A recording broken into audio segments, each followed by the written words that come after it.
look guys, it's Young Rocker Greg. It's good to see you again, Young Rocker Greg. I love Young Rocker Greg. Young Rocker Greg might be my favorite character in this show. Actually, no, that's Connie. Connie's my favorite character in this show, but Young Rocker Greg is definitely up there. In case you guys hadn't guessed yet, we are talking about Greg the Babysitter, the third Young Rocker Greg flashback episode. And I'm not gonna lie, probably the least important of them so far. Not to say that this was a bad episode, we definitely got some huge insights into Greg's past. And one fantastic lore detail that I'll be talking about in a minute. Oh, and all the cute. Literally all of the cute. You thought they were cute episodes of the show in the past?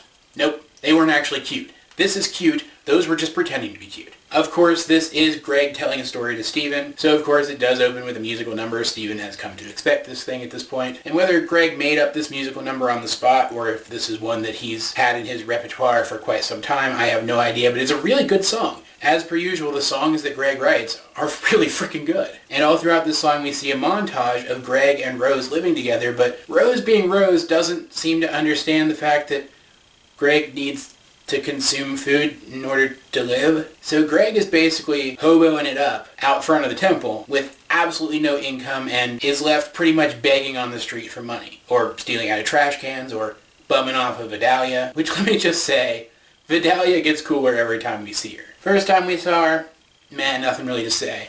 Second time we saw her, she was pretty freaking great, getting Amethyst to actually break out of her shell for a little while. Third time we saw her, she was raving it up.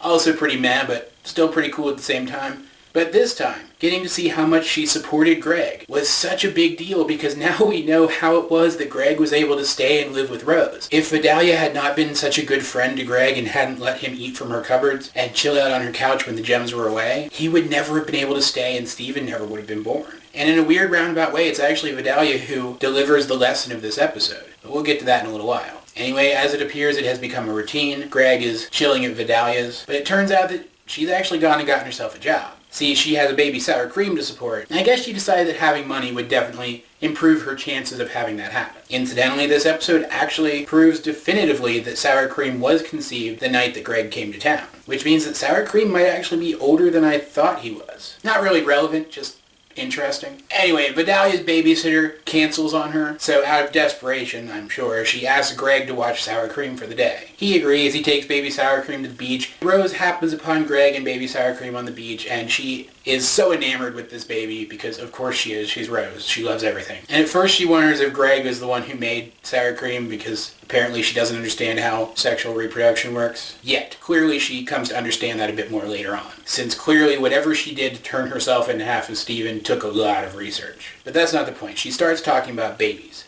How it took her a long time to realize that babies were actually just young humans. And then she goes into this little monologue that I felt was the standout moment of this episode. And I will talk about that in a moment. But let's just say that if all of the cuteness in this episode weren't enough to justify its existence, that monologue alone was. Anyway, after she says what she says, Greg decides that that would make some great song lyrics, so he runs back, presumably to his van at the temple. In the time it takes him to get there and back, Rose and Sour Cream are gone. Greg had asked Rose to watch Sour Cream, and now they're gone, and I'm sure you can kind of guess where this is going. This gag's been really overdone. But when Greg finally finds them, Sour Cream has climbed the Ferris wheel at Funland, and Rose has just let him because she was watching him. She watched him crawl all the way there and climb up the Ferris wheel. See what I mean? This gag's been done a billion times before. But it's still pretty freaking funny to see this chill little baby just hanging out on top of the Ferris wheel, so incredibly sure of himself. Baby Sour Cream is just the freaking best. So rather than Rose just super jumping up there, grabbing baby Sour Cream, and then floating gracefully back to the ground, Greg decides it's a better idea to climb the Ferris wheel himself and try to get Sour Cream down, but of course he gets stuck up there as well. And instead of super jumping up there, grabbing Greg and baby Sour Cream, and then gracefully floating down to the ground, Rose decides to turn on the Ferris wheel.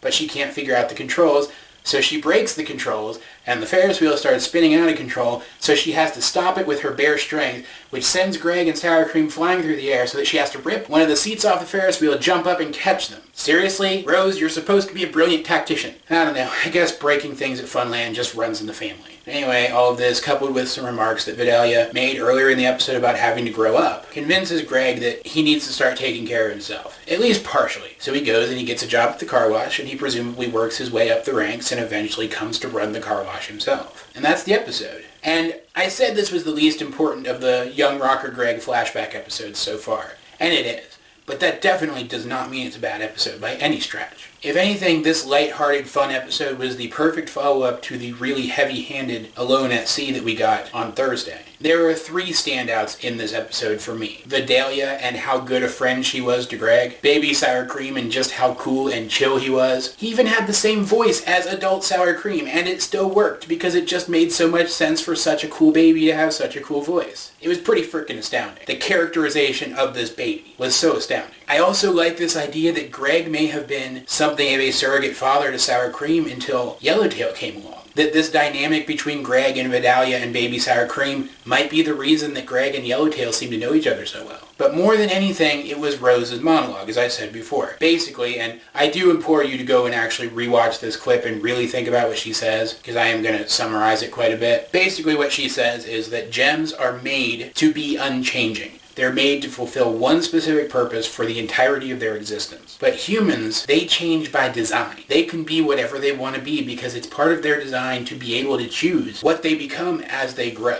And I find this so fascinating because, guys, I think this is the detail that actually led to Rose becoming enamored with humans. I think we finally have it. I think it is the human nature to grow and change that made her fall in love with humans as a species. Now, she talks about humans specifically, and obviously humans aren't the only ones who change as they grow older. There are plenty of animals just here on Earth that do that. So I'm assuming it's the choice coupled with that ability to change that really makes humans stand out in her mind. The fact that humans are sentient beings like gems, but they have this uncertainty to their nature. They can choose, and they have the means by which to carry out their choices. I think it was that aspect of humanity that made Rose fall in love with humanity and inspired her to start the rebellion in the first place. If I'm right, this may be one of the most important bits of dialogue that Rose has ever spoken in the series so far. This may be her motivation for doing literally everything that she has done within the lore of the show. That's just so monumental that it's hard to wrap your head around. All that said, this was such a fun episode of the show. I'm so glad I got to watch it. Guys, what did you think of this episode? If you have seen it, let's get a discussion going in the comment section down below. Either way, this has been AJ22, and I will talk to you guys later. Oh, you're too cool for mushed up carrots? Nah.